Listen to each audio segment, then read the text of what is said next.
Good morning, everybody. Eamon's here. Eamon's awake. I love it. Good to see you all here today on this new year. It feels so long ago that New Year's celebrations happened, but it wasn't. It was just a few days ago. So Happy New Year. I hope whatever celebration looked like for you was meaningful and special. And if you went to bed at 10 o'clock, good for you. I'm impressed. So good to be here with you all today to start a new year off with these rhythms that we come back each Sunday and gather together and recenter a little bit in a world that feels chaotic and crazy. It is good to have this moment, this time, to come together and say, this is who we are. This is who we want to be in the world. So we're glad you're here. If you are online, we are glad you are joining us as well in that way. We love your presence here as well with that. Just a few quick announcements that you need to know about.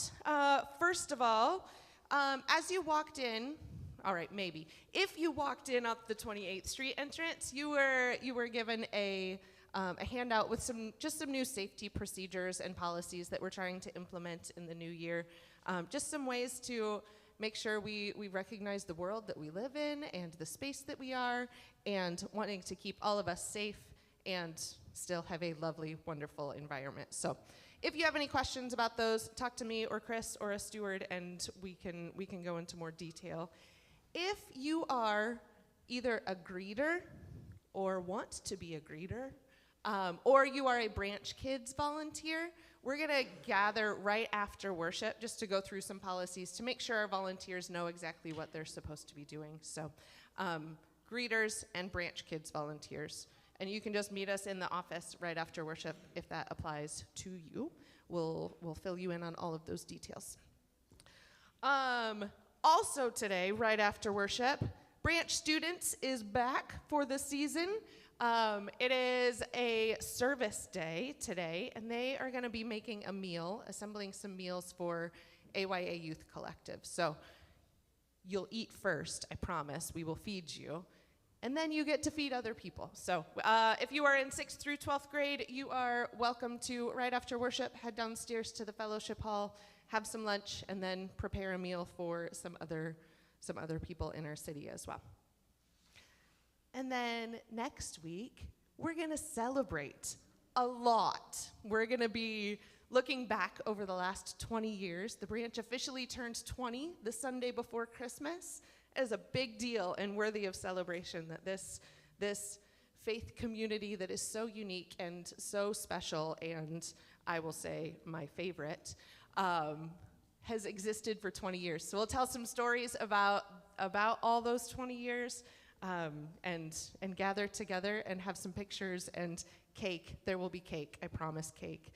And some other snacks and some things to do together. So we hope you can join us for that.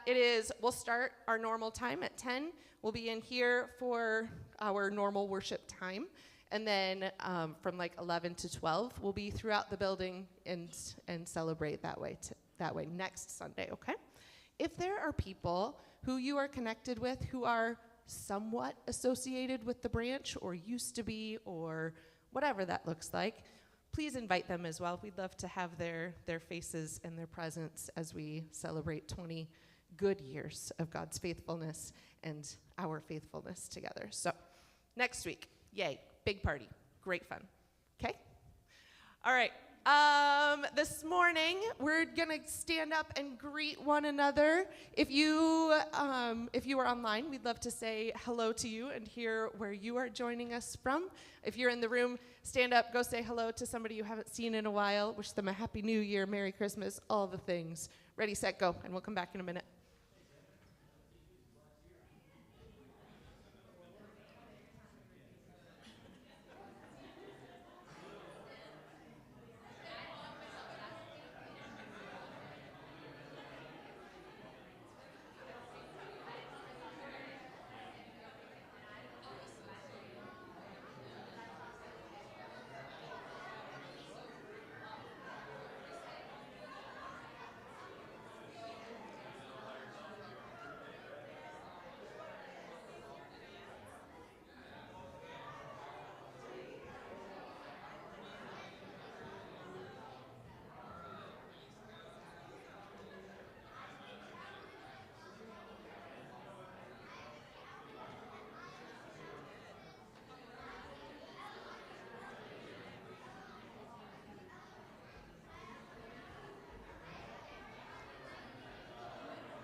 All right, everybody, I'm going to invite you to find your seats once again, and Sarah is going to come up and lead us in a call to worship.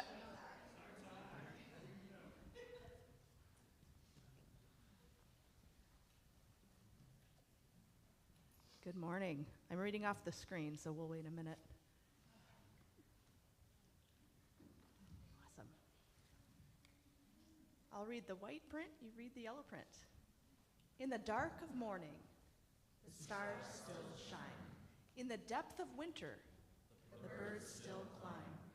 At the start of a new year, tender and new, God is here, God is near. Do not rest in your fear. God is here, God is with us. So like the stars and the birds, let us receive God's light and life so that we might be a light in the darkness.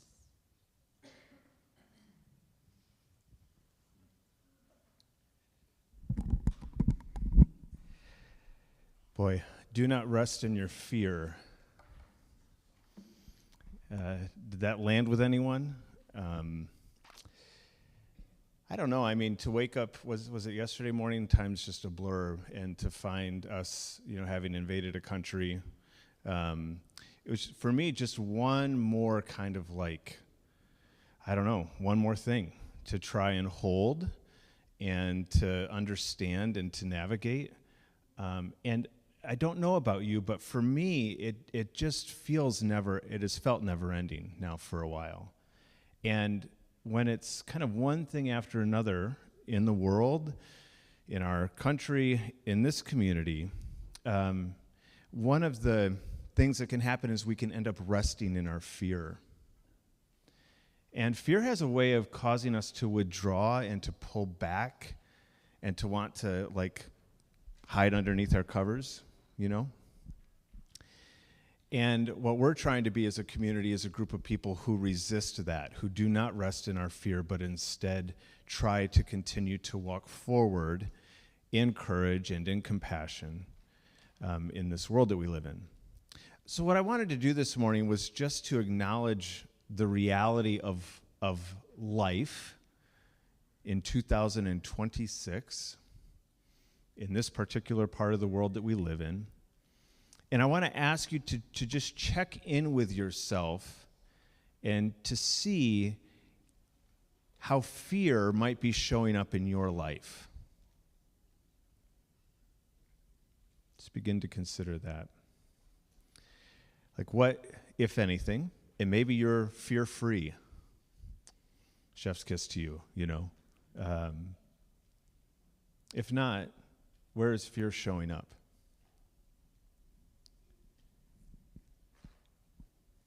And how do you tend to respond? What's your default? We all have one, for sure.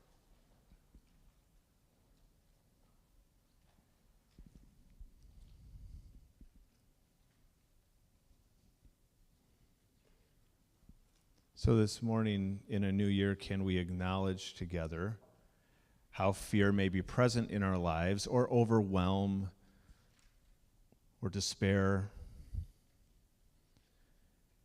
And can we then do our best together to turn toward not despair and hopelessness, but toward courage? Can we help each other with that even this morning? Sarah's going to come back up and read a poem. We've been visiting poetry throughout Advent and over Christmas, and we're going to have one more poem here, which talks about this choice between fear and something else. And then Teresa's going to lead us in a song, and I think it'll make sense why we've put things in that order. So, Sarah, would you read this poem for us? Choices to make. There was a funeral in Charleston, a funeral for 9 people killed by one gun. There was a funeral in Charleston because the world is a scary place, a violent place, a place full of Herods with pistols and broken agendas. People could have stayed home. They could have locked their doors, closed the curtains, buried themselves the way fear invites us to do, we would have understood. But instead, people came to the funeral. They unearthed their hearts. They carried the tenderest parts of themselves out into the world where the sun could reach them along with their fear. They crowded the pews with black hats and mourning cries. They sang Amazing Grace when the worst had happened.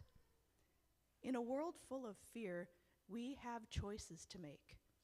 Bury ourselves and close the curtains, or fill the church and choose to sing. I'm not saying it'll be easy, but if you want to carry the tenderest part of yourself out into the world, I'll begin to sing. Let's practice that together. Let's stand and fill the church with singing.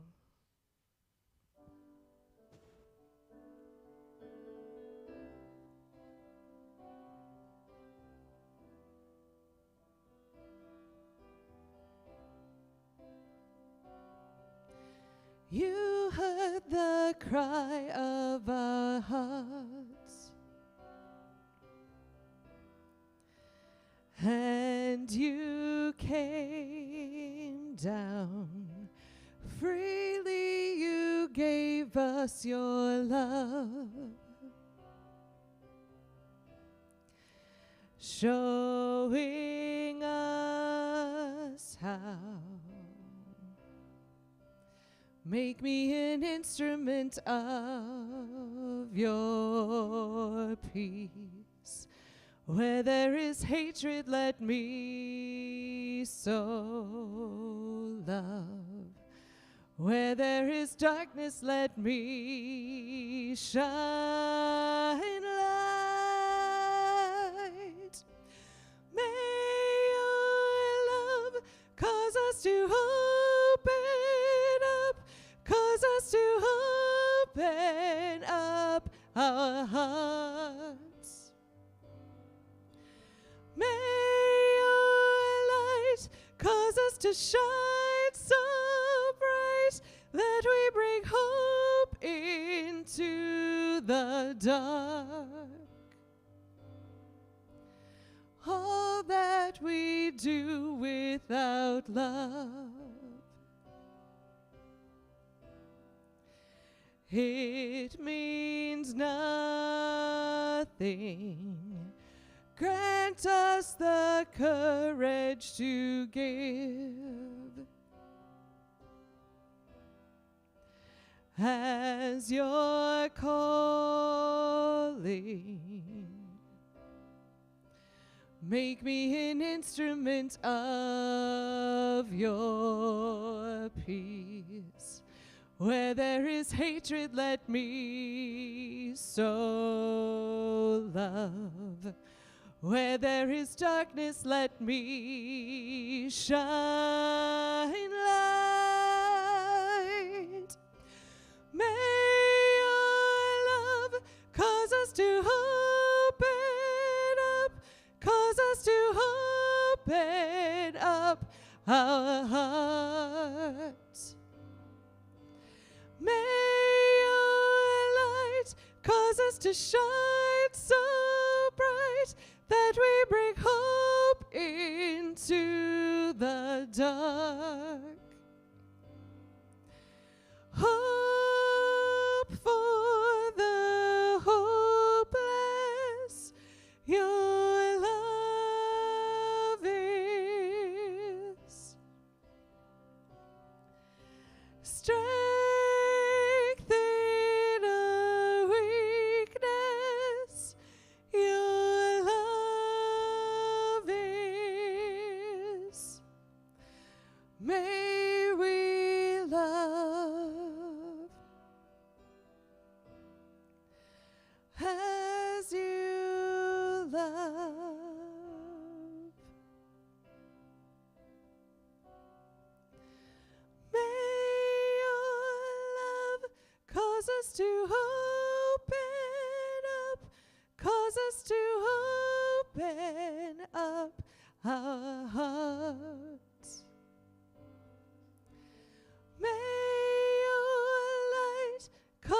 to shine so bright that we bring hope into the dark.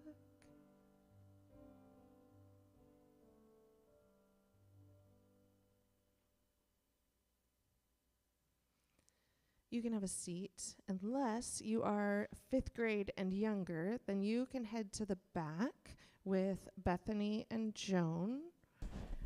And as you go, we're going to speak a blessing before you walk out of this room. So pause in the back. The words are up on this screen, and we're going to say this blessing over our kids. May your time together be filled with wonder, joy, and friendship. You are loved. We'll see you back here soon, kiddos.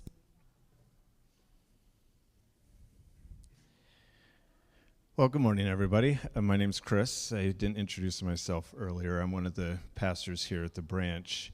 I want to just share a quick little thing before we get into our scripture for this morning. And it's a bit of good news. It's not maybe surprising news, but it's still good news if you've been tracking our numbers. This is what we budgeted to receive in offerings in 2025, and this is what we actually received last year. Now, if you're very good with math, or even not very good with math, you understand that that is a good thing. That is in the right direction. Now, before you think, oh, does this mean, are we going to fly everyone to St. Thomas for a Sunday worship gathering with the DeWards? No, we are not. We are not. We have chosen to inhabit this building and to own it. And so I'll tell you what, anything extra, there's a way to spend it around here or to save for things that we know are coming. So thank you, because what this does is it gives us flexibility to handle things that might come up unexpectedly. And it lets us, when you don't have to worry about money, you can spend your energy paying attention to the things that you really want to pay attention to, right? So it's such a gift. We just can't say thank you enough. Thank you, thank you. Well, we're in a Sunday that traditionally is called Epiphany, which is a great word. We don't use it probably a lot. Occasionally, maybe it shows up in your vocabulary, but that's what the church has called this Sunday for a very long time. And traditionally, the story that we're going to read today is the one that's read on Epiphany Sunday. So let's get into it. Matthew 2. After Jesus was born in Bethlehem in Judea, during the time of King Herod, Magi from the east came to Jerusalem and asked, "Where is the one who has been born King of the Jews? We saw his star when it rose and have come to worship him." Well, when King Herod heard this, he was disturbed, and all of Jerusalem with him. And when he had called together all of the people's chief priests and teachers of the law, he asked them where the Messiah was to be born. "Well, in Bethlehem in Judea," they replied, "for this is what the prophet has written. But you, Bethlehem, in the land of Judah, are by no means least among the rulers of Judah, for out of you will come a ruler who will shepherd my people, Israel." Well, then Herod called the Magi secretly and found out from them the exact time the star had appeared. He sent them to Bethlehem and said, "Go and search carefully for the child. As soon as you find him, report to me, so that I too may go and worship him." After they had heard the king, they went on their way, and the star they had seen when it rose went ahead of them until it stopped over the place where the child was. And when they saw the star, they were overjoyed. On coming to the house, they saw the child with his mother Mary, and they bowed down and worshipped him. Then they opened their treasures and presented him with gifts of gold, frankincense, and myrrh. And having been warned in a dream not to go back to Herod, they returned to their country by another route. When Herod realized that he had been outwitted by the Magi, he was furious. And he gave orders to kill all the boys in Bethlehem and its vicinity who were 2 years old and under, in accordance with the time he had learned from the Magi. Then what was said through the prophet Jeremiah was fulfilled. A voice is heard in Ramah, weeping and great mourning, Rachel weeping for her children and refusing to be comforted because they are no more.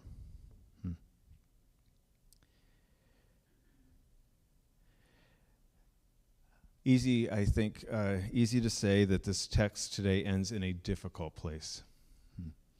And I certainly this week wanted to find a way to not read those last couple of verses, But I am learning that when you skip the hard stuff just because it's hard, life can become pretty shallow. So, we're including it this morning and along with the rest of the text. And what I want to do today is to give a couple of words about maybe some themes that are present in this text. Then I want to invite your input. I want to hear from you. We'll kind of have some discussion, and then we'll close our time. One thing, if you are willing to read those last couple of verses, as difficult as they are, one thing that it makes clear is who Herod was. It tells you something about him and about who he represents. Because who is Herod? Well, in a word, I think you could say Herod is empire. And I can't help but think about lightsabers and all sorts of things when I hear that word.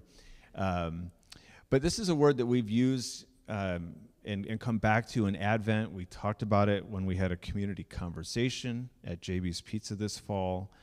And if you're someone who goes to the Bema podcast at Mark and Heather's house on Sunday evenings, this word comes up regularly as well.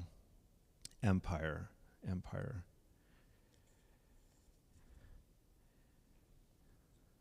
Empire is any person or any system that is greedy for power and uses whatever power they have to dominate. In empire, power is not shared or used to benefit all, it benefits a few, whoever is determined to be in. If you're in the in group, you're fine. You might even benefit. But if you're in an out group, which today might mean if you're Somali, or if you're trans, or you're brown-skinned and speak Spanish, well, then you'll be made the villain by empire. Empire will call you evil, will demonize you, and that rhetoric, and all empires have done this, when you villainize your enemy, it gives you an excuse to do whatever you would like to them in order to continue to gain power. Because again, power is the goal. It's the goal of all empires, and empires have been around for a very, very long time. The goal is to acquire more and more power in order to stay on top, because if you're on top, you can gain more and more power and stay on top, and the cycle continues. But empire is not the only story. Bowing to empire is not the only option. In the Bible and in this story today, there is always an alternative. We might sum that up with one word, and that word being shalom. Jesus called it the kingdom of God. A life of shalom is not marked by cruelty or othering people not like you. Shalom is not endlessly accumulating power so that you can stay on top. Shalom, the kingdom of God, the alternative way, is a way of generosity. It is a life that sees and responds to the divine image in every human being. The way of shalom is using power to restore the broken and give the outcast and last the best seat at the table. That's shalom. That's the kingdom of God. And it's seen most clearly, of course, in the outspread arms of Christ as he lays down his life out of love. So, empire and shalom. They're in this story, and we'll come back to them. The other theme is Epiphany, which the dictionary just defines as a revealing moment. A moment when things become clear, when there's new understanding, new clarity for those involved. And this story is full of epiphanies. The Magi have a moment of epiphany when they notice a new star in the sky. And from that, they gain clarity about what steps they must take, or what they feel they must take. Herod has an epiphany. So does all of Jerusalem. They awaken to the reality that someone has been born that he views as a threat. The Magi have another epiphany when they are told in their sleep to return to their home by another route. And we didn't read this part of the text, but it's right in the middle of what we read today. Joseph has an epiphany when he is warned at night in a dream to take his family to Egypt to flee this plan of Herod's. And so all of these epiphanies in this story are meant, I think, at least in part, to spark an epiphany for each of us. This story is meant to awaken us, to give us clarity. The hope is that we might see things more clearly than we had before. And so let's see what epiphanies we might help each other have here this morning. Here's the discussion part of our time. You ready? I want you to consider, and I want us to talk a little bit out loud about what we think the text tells us and does not tell us about the Magi. So you may need to pull this back up like on your phone if you want to reread the text, because we just read through it once. But you might also have some things in mind from the text, and that's what we're trying to pay attention to. What do the scriptures actually tell us about these travelers? Anybody want to start? Tell us or not tell us? And I'm going to repeat everything just so people online can hear us. Everyone in the room can probably hear us share, but I want to make sure folks online can hear as well. What does the text tell us or not tell us about the Magi? It does not tell us, is that what you said? How many? Very good. How many are there? That's what we would say, right? We three kings of Orient are, right? We sing in our Christmas carols. I don't want to ruin that for you. Keep singing it. But the text does not tell us how many there are. We probably assume there are three because there are three gifts given. And so we think to ourselves, oh, each had a gift. The text does not tell us that. It's an interesting point. What else does it tell us or not tell us? That's right. Very unlikely they ever saw Jesus in a manger. The nativity sets we put on our mantles is probably not accurate, right? Herod kills these children who are 2 or under because the Magi saw the star, we can infer here, about 2 years ago. And so Jesus is probably a little toddling infant, roaming around.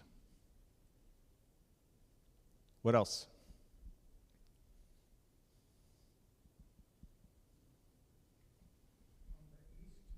From the east.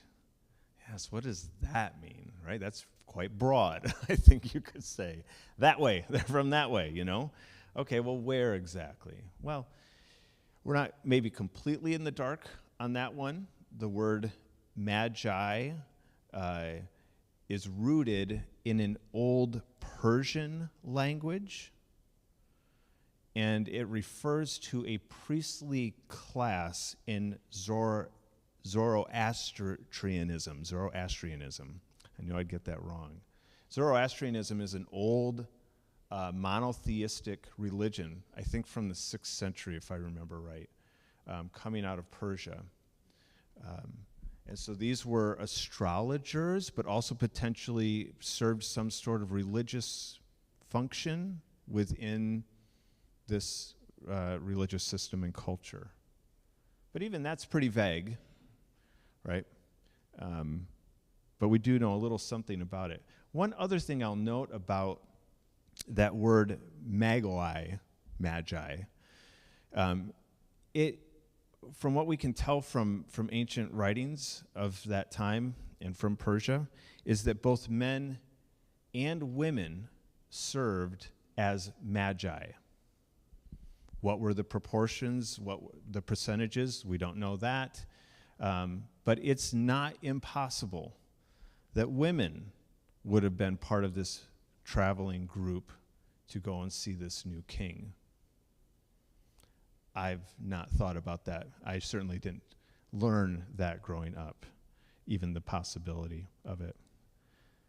So we three kings of Orient are wrong on a lot of fronts, right? Not kings. No, that's not quite right. Three, maybe less, maybe more. Kings, again, men. Almost certainly men, yes, but men and women, perhaps, right? I think what you can say with some confidence is that these are about the last people you would ever expect to worship, to come and worship the newborn King of the Jews. Why is there not a Jewish person there from the ruling elite, right? Why is no one from Herod's court here? Well, we have reasons why. Jesus is seen as a threat. But all the likely kind of suspects or characters that you would think would arrive at the birth of someone so significant, you would not guess people from the East, from a different ethnic group, a different religious tradition. They are the ones who kind of get it and come all this distance. It's very interesting. But I think this is what the Gospels and Matthew's Gospel in particular is doing. It's continually, if you read Matthew's Gospel, it is bringing in people who Jesus encounters, who are seeking Jesus out that you just would never expect. And it starts here early in Jesus' life. It's not the only thing that's unexpected, though. Let's just talk for a moment about what are the places of power and influence in Herod's, let's call Herod's and more broadly the Roman Empire. What are the places of power and influence in the empire of Judea, in the empire of Rome?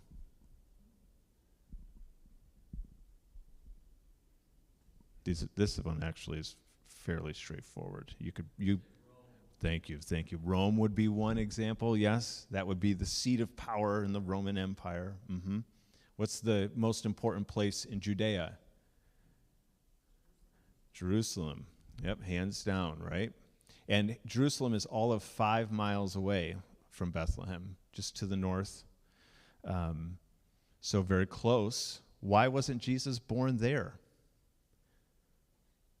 Why not born in Caesarea, a port city, maybe about a week's walk on the Mediterranean that had all sorts of commerce and all the people who were merchants, and it was the place of culture? Why not born in that impressive place that you can still visit today? But this is kind of a contrast that Matthew is drawing. Even the places in this story are meant to kind of highlight the differences. And so Bethlehem, this rural, poor, small village, it somehow becomes the center of this story. It's very unexpected, I promise you. We sing about it. It's common for us. It would not have been, it would have seemed out of place in a lot of ways to people. What about who's important? Who's important in this story, in the eyes of empire? Absolutely. Herod's important.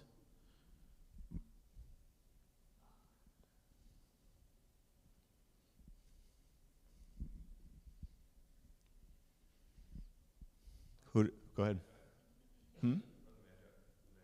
Yeah, what do you think?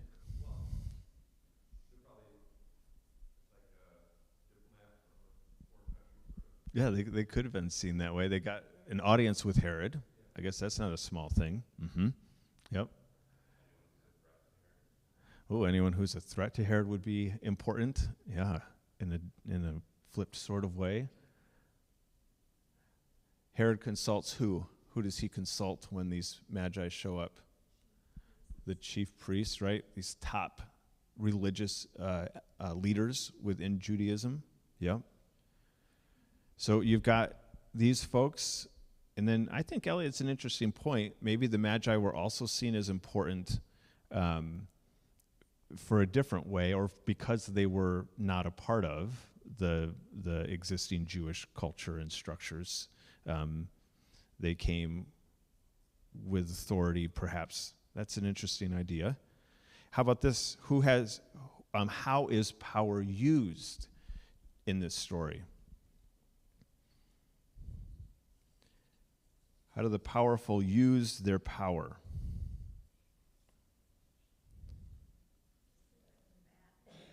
What'd you say? Badly, yes. What else? Yeah, you threaten. They use their power very threateningly. Mm-hmm. They use it to protect their power, of course. This is a story as old as time, right? Any time we get power, and someone last Sunday we had a brunch over here as part of our gathering, and we talked about the Holy Family having to flee to Egypt, and talking about that story, the person who was sitting next to me said, I like to look at the people in this story like Herod, who have this power and they abuse it, but if I look at my life honestly, whenever I get a little bit of power, and yeah, I don't get a lot, but I do have a little bit of power, and when I get it, I do not want to let it go. I try to find a way to hold a little bit of power over that person who I'm in relationship with at work, let's say, right? Or I gain a little bit of power in my high school, gain a little bit of popularity, and I don't want to let that go, right? Again, it's a very old story. We want to hold on to power, and it's so tempting to use it to dominate other people.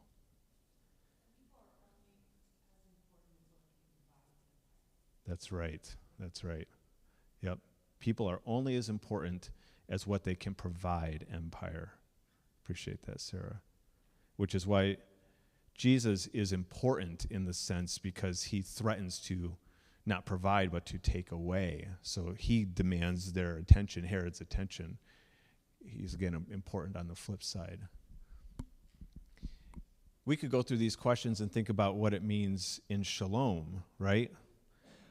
What are the places of influence, or what are places are important if you're thinking about shalom? And it's interesting. Jesus spends like I don't know the number, 95% of his ministry, 99% of his life, not in the places of power, according to empire. It's interesting. Who is important in the eyes of shalom, in the eyes of the kingdom of God? Well, it's not who we just named for empire. Jesus says the first will be last and the last will be first. He tells these stories about the people who are never invited to the party, getting the invitation to come and have a seat. And then Jesus, in his final teaching to his disciples, says, how the Gentiles lord it over you, right? Those who have power. How those with power use their power. Jesus says it is not to be like that with you. And then he lays down his life, right? So we have this contrast between empire and shalom, I think, here in this story. And I think this tug and this pull between these two ways of living and two ways of understanding the world is meant, again, to kind of wake us up, to help us see things more clearly, to have an epiphany of sorts.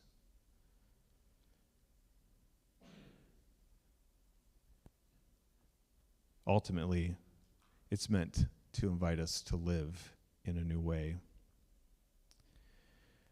Verse 12 says this, and having been warned in a dream not to go back to Herod, they, the Magi, returned to their country by another route.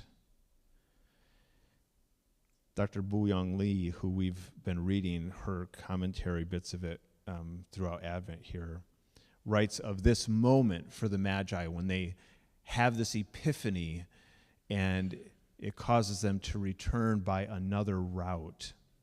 She says this is not merely a moment of recognition, but the beginning of a new path. The Magi become witnesses to God's new order, not by heritage or status, but through their bold seeking. While the religious elites remain static, the Magi cross boundaries, bow in humility, and respond to revelation. They do what Herod and his allies refused to do: seek, kneel, and listen. I want to end this morning by thinking about those three words: seek, kneel, and listen. And I want to invite us to consider what it might mean for us. How might we humbly seek and listen for shalom and follow the Magi's lead, crossing boundaries, going to places we haven't been before, courageously seeking, but doing it with great humility and with an openness to listen for the Spirit's leading. How might we do that? Today, this week, this year. How might we seek and kneel and listen? To help us maybe take a step in answering those questions for ourselves, we have on multiple tables around the room. There's a table up front here, and then there's two in the back. These pieces of paper with words on them. This one is affirmation, commitment, enjoyment, centering, embrace, on and on. There's, 100+ of them. If you're online, we'll post the document in the chat, so you can click on that, and we'll get you access to these words that way as well. But I want to give you a couple minutes to just kind of wander among the tables and to see if there isn't a word that you might want to take with you today and into this new year, and a word that might connect to what we're talking about. That when you look at this word, you think, oh, this is shalom. This is what shalom would look like in my life if I were to live it out. We've used these words, I think this is the third year now, although the words are different every year. And what we've done the last 2 years is, again, what I just described. Wander the room, look at the tables, find a word that works for you. Here's another way to do it. It would be to just go to one of the tables and just grab a word and not looking at it first, but just taking a word. Sanctified Art actually suggests that we do it this way, and we're giving you an option because we like to be rebellious. But they suggest that you just go and you grab a word, and the kind of point in their mind is that it may not be a word that stands out to you right away. It may not be a word that you would have chosen, but if you're willing to sit with it for a while, if you're willing to seek and to be humble and to listen, that perhaps the Spirit of God might have something to say to you as you mull over and wrestle with and sit with this word over the days and even the weeks ahead. So there's no right or wrong way to do it. I really mean that. Study the tables if you want, find the word if that's the way you want to go. The other way is to maybe just go and grab a word and then sit with it for some time. We're going to do that, and then we'll, once it kind of seems like the room has mostly had the chance to find a word, then we'll share communion together. And so words first, and then we'll have some people up here serving. So if you would be willing to serve this morning, would you just raise your hand? I need like 3 people. 1, 2, there we go. So you 3, let's give people like a few minutes to kind of start wandering around, and then the 3 of you, if you'd come forward and kind of share the elements here. So that way, folks, the rest of y'all, once you've got your word, you can just then come right up and grab bread and cup, and we'll eat and drink them together once everyone's had the chance to do that. Sound good? That means that you 3 have to find your word first. Okay, yeah, I know it's a race. Okay, all right. Friends, let's move into this time here. Let's see what God maybe has to say to us. Ready, set, go.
And again, whenever you're ready, you can come forward and receive the bread and the cup, and then we'll eat and drink them together.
this meal certainly is a visible, tangible sign and seal of shalom, of healing, of restoration, of new beginnings, of inclusion, of welcome, of love, of forgiveness.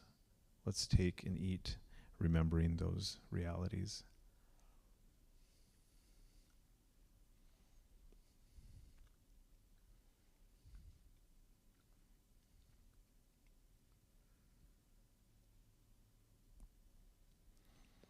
And we thank Christ for the gift of his life poured out. It now not only changes us, it empowers us to change the world. Let us take and drink, remembering that.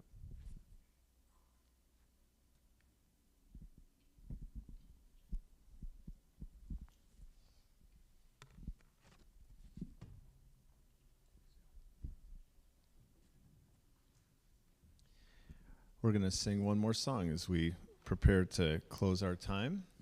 So we invite you to stand if you're able and willing, and join us in music here. We're going to sing a song that describes the kingdom of shalom and the beauty that comes when you pay attention to the hard and when you recognize it as beauty as well. So I invite you to sing along to "The Kingdom Is Yours."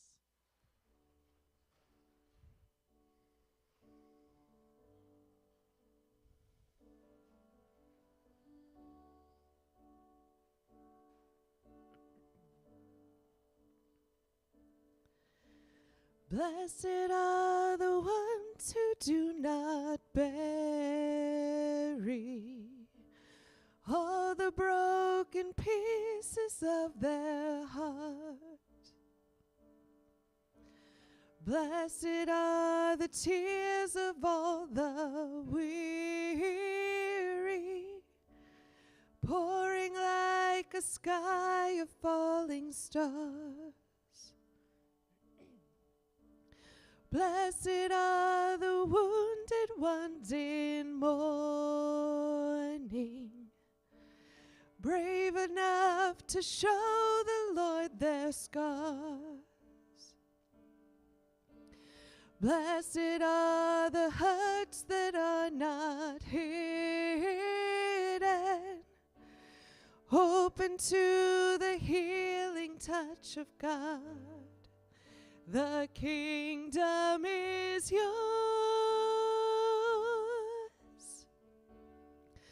The kingdom is yours. Hold on a little more. This is not the end. Hope is in the Lord. Keep your eyes on God.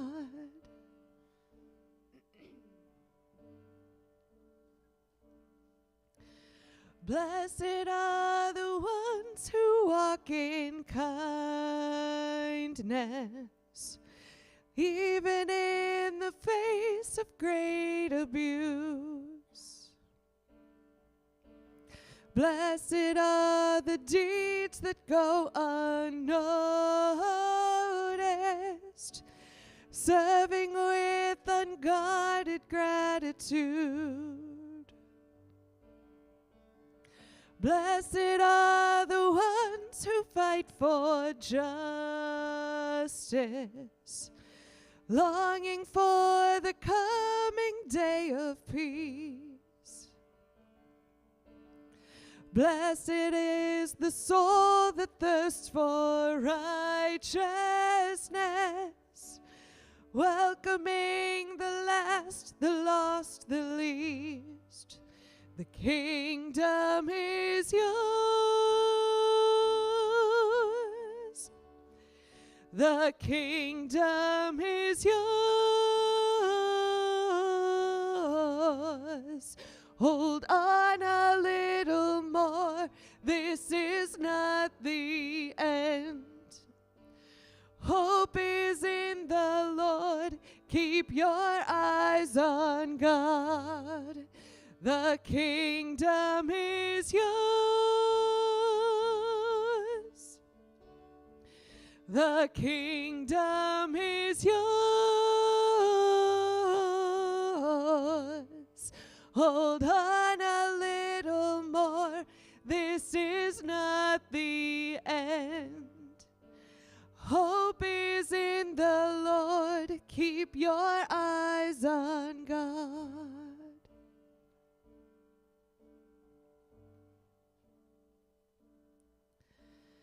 Blessed are the ones who suffer violence and still have strength to love their enemies.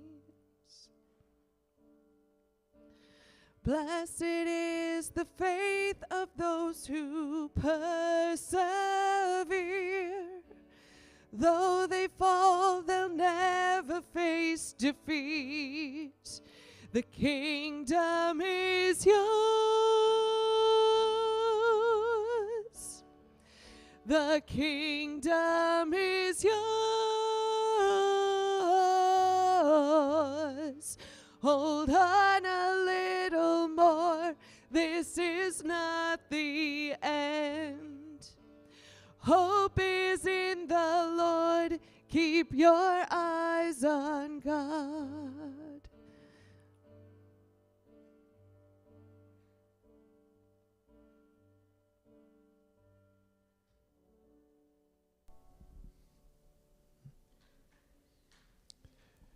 Good to have all the kids back. Nice to hear your footsteps coming behind me. Exactly, yes.